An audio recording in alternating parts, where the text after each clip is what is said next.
Au nord comme au sud, il n'y a pas d'arbres qui poussent au Groenland. Pour un peuple de navigateurs, c'est un sérieux problème. Il est impossible de construire ou même de réparer un bateau.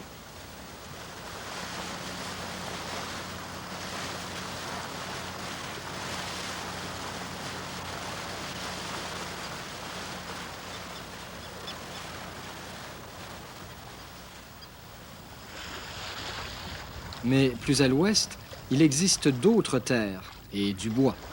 Il n'en faut pas plus pour convaincre le fils d'Éric le Rouge, Leif Erikson, de partir à la conquête de ces nouveaux territoires où personne ne serait allé auparavant. Et pour la première fois, des Européens débarquent sur le continent nord-américain.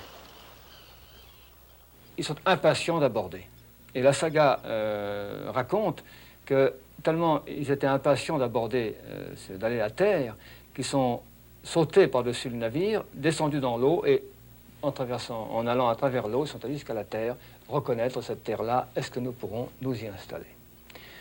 Là, ils ont décidé de construire des maisons. Donc chercher du bois, et ils ont remonté une rivière jusqu'à un lac, il y avait une forêt, ils ont coupé du bois, ils ont construit des maisons en bois, en tourbe, plusieurs maisons, et ils se sont installés là. Ils ont amené le bétail sur place, donc prairie. Ils installent également des abris pour les navires, puis ils commencent à exploiter le territoire. C'est le Vinland, ce pays inconnu et légendaire dont parlent les sagas, ces récits anciens transmis de génération en génération.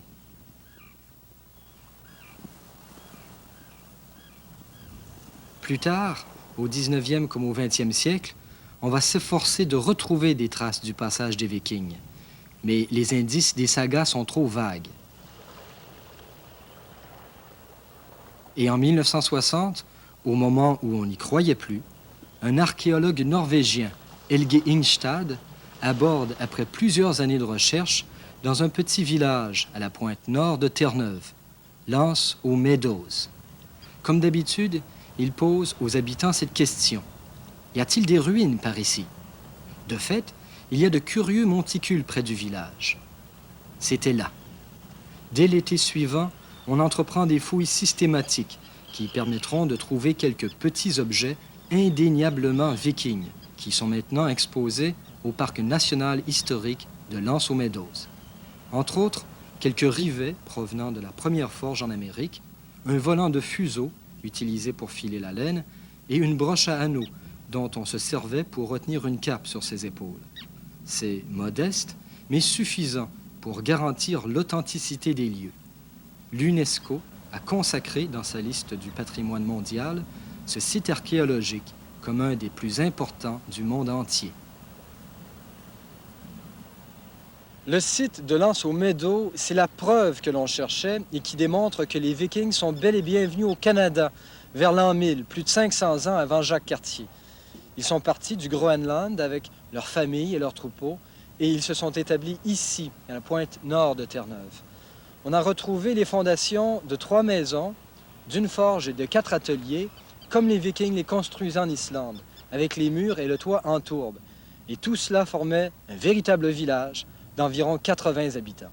Il fallait que ce soit de grandes maisons pour accommoder une trentaine de personnes. Celle-ci, qu'on a reconstruite, abritait 4 familles qui avaient chacune une pièce à leur disposition. C'est dans cette pièce qu'on préparait les repas, qu'on mangeait, qu'on dormait, qu'on entreposait tout, des effets personnels au bois de chauffage, en passant par les armes, et toujours au centre, un feu, sans cheminée, mais avec une petite fenêtre en haut qu'on tentait de garder entrouverte même lorsqu'il pleuvait pour éviter que la fumée ne se répande partout à l'intérieur. Le matin, on part en mer, faire de la pêche. Les femmes vont faire de la cueillette de myrtilles, de bleuets. Ensuite, on s'occupe des troupeaux. On ramène un peu de lait dans la maison. On fait un peu de fromage. Les hommes ramènent le poisson, on ramène des phoques. Et puis, de temps à autre, quand le temps le permet, on prend un bateau, on part faire une exploration dans les environs, voir s'il n'y a pas des terres plus riches ou d'où on pourrait ramener d'autres ressources. Les Vikings ne sont pas les seuls habitants de cette région de Terre-Neuve. Il y a aussi ce qu'ils appellent les Skraelings, en fait des Indiens. Forcément, les deux groupes se rencontrent. On voit des inconnus qui arrivent. Quelle va être leur attitude? Et au début, on échange.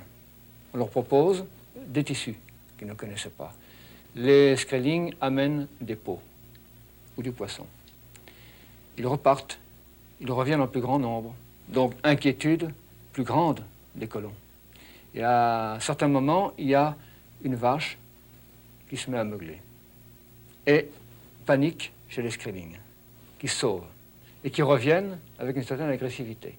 Ils se sont fait attaquer par les autochtones, par les Skrellings. Il y a eu des scènes assez amusantes où, dans un cas, les Vikings, comme on dit, ont perdu un peu le contrôle de la situation. Les Skrellings les ont poursuivis, les hommes se sont sauvés, et la femme qui était enceinte se trouvait donc à l'arrière du petit groupe qui se sauvait vers les forêts. Et prise au dépourvu, elle s'est retournée vers ces Skrellings qui les poursuivaient, a déchiré son corsage, en montrant ses seins, s'est mis à crier, et les Skrellings se sont sauvés. Et c'est elle qui a sauvé la situation. L'épisode de Lance aux Meadows, qui est le seul Vinland que l'on ait trouvé, ne dure pas longtemps, tout au plus une vingtaine d'années. L'endroit n'est pas assez accueillant pour servir de base à une plus grande colonie.